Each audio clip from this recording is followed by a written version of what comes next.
You know the brand name on your favorite snack. You recognize the logo and the colors. But knowing the brand is different from knowing who actually made the food inside the wrapper. The company that markets the product, the one whose address is printed in bold letters on the back, is rarely the facility that produced it. Huge brands often outsource production to massive facilities across the country. By the end of this tutorial, you will be able to read the alphanumeric batch codes on your packaging and trace almost any snack back to its exact factory. To follow along, pause this video, grab a snack from your pantry, and have your smartphone ready. Learning this single skill cuts through corporate obscurity. It gives you visibility into exactly where your food is coming from. Let's start. Turn your packet over. For now, you can ignore the ingredients list and the nutrition facts panel. We are looking for the manufacturing block. This is usually a blank white rectangle where specific text is physically stamped in ink during the production process. On this Garuda Food Crollo wrapper, look at the middle right side for the white rectangular stamp. It sits near framing markers like the FSSAI logo, the marketed by address, or a QR code. Keep in mind that marketed by address next to the FSSAI logo is a corporate office. It is rarely the physical factory where the food was cooked. Locating this specific block of unpolished stamped ink is the universal first step to uncovering the physical origin of your food. Now that we have the stamp, we need to filter it. A common mistake is confusing standard calendar dates for the factory identifier.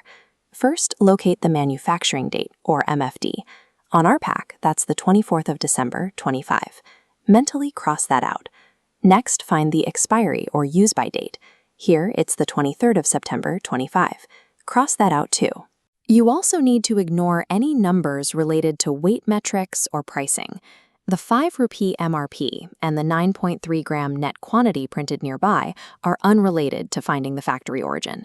Once you remove the dates, the weight, and the price, you are left with a single alphanumeric string, in our case, 008-SW.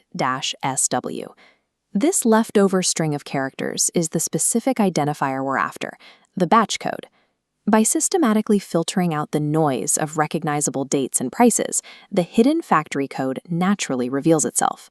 Let's break down the anatomy of this isolated string. The first chunk of numbers, like the 008 here, usually represents an internal production run or a specific shift at the facility. We want to focus your attention specifically on the letters at the end of the code, the suffix. Parent brands often outsource to dozens of regional factories to reduce shipping costs and speed up distribution. Because of this, brands use that suffix as internal shorthand to track exactly which regional factory cooked that specific batch. Those 2 or 3 letters are the specific marker of the product's physical origin.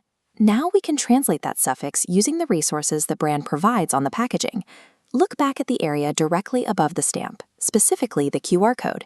Grab your smartphone and scan your product's QR code, or type in the customer care web address printed below it. For our Crollo wafer example, scanning the code lands us on the parent company's official factory locator tool. From here, you just scroll down the database until you find the exact match for our SW suffix. There it is. The manufacturer isn't in Bangalore, where the corporate office is. The factory is SWG Consumer Care Limited, located in Kettadon, Hyderabad. Those abstract corporate letters have just been translated into a physical, verifiable building on a map. Look at what we just accomplished. We took a generic snack packet, bypassed the marketing, and proved exactly where and when it was manufactured. Knowing the exact factory is critical. It allows you to track potential allergen cross-contamination or navigate localized product recalls with precision. Plus, performing this check holds brands accountable for maintaining true supply chain transparency. So right now, take a look at the snack you grabbed earlier. Find your batch suffix, look it up, and tell me the specific city it was made in down in the comments. Informed consumers look past the ingredients list to see the physical path their food took to reach them.